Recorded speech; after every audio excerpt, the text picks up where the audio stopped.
Fisherman soup is no doubt one of the most delicious Nigerian soups you'll ever come across. It is made with fresh seafoods such as prawns, fishes, periwinkles, and so on. So these are the ingredients we'll use to make the soup. I'm going to list them one after the other.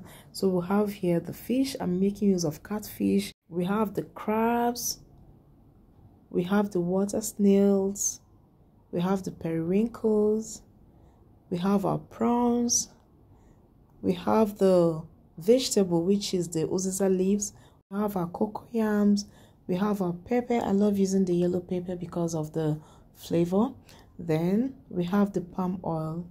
So first, we're going to clean up our fish. Already you know that the catfish has lots of sliminess on the skin. So you take your time and clean it up properly. Then put into the pot. After putting our fishes into the pot, next, we'll clean up our crab.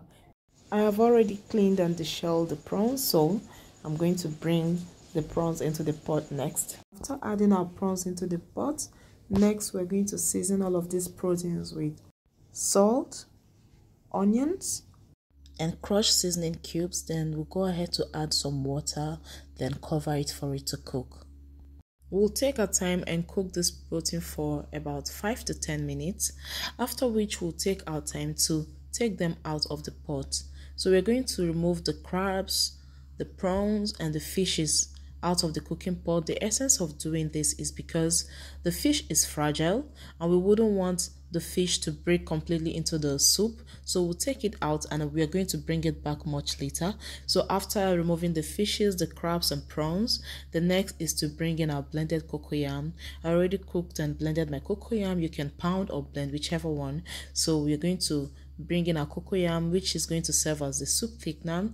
Next, we're going to add our palm oil. So after adding the palm oil, we're also going to bring in our blended pepper, the yellow pepper that I love because of the flavor. We'll bring it in. You can use the red scotch bonnet, whichever one that is available to you.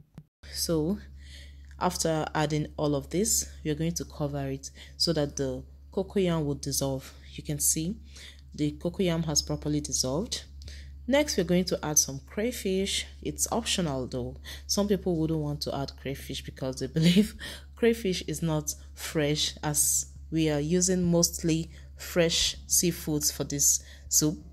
Then next, we add the water snail, and of course, we'll bring back the prawns and the crab. Then we'll add the periwinkle. The last thing we're going to add is the fish because the fish is the most fragile out of all of them. You're going to stir it, test for salt and seasoning. If there is need to adjust the salt and seasoning, you go ahead to do that, and you can see the thickness is gradually coming out. Then we'll go ahead to add our uziza leaves. So the soup is ready, and just that's 3 more minutes we have left. It's now time for us to bring back our fish.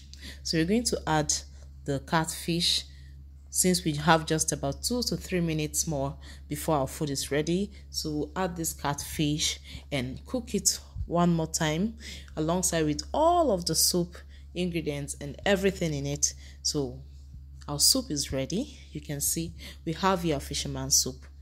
You can see how yummy it looks. This is one of the most delicious Nigerian soups you'll ever taste. By me watching this video, I trust you can actually make this soup on your own without any form of assistance. It's very easy to make. The recipe is simple and the ingredients are very easy to get. You can get your fresh catfish, crabs, prawns, periwinkles, and the rest of them from any fresh food store or market around you. You can choose to omit some of them, such as the periwinkles or the water snails, because it doesn't really make much difference in the soup. You can choose to use any other fish apart from catfish. You can choose to use red snapper fish. Some people actually prefer using red snapper fish for this soup recipe. Thank you for watching. Bye.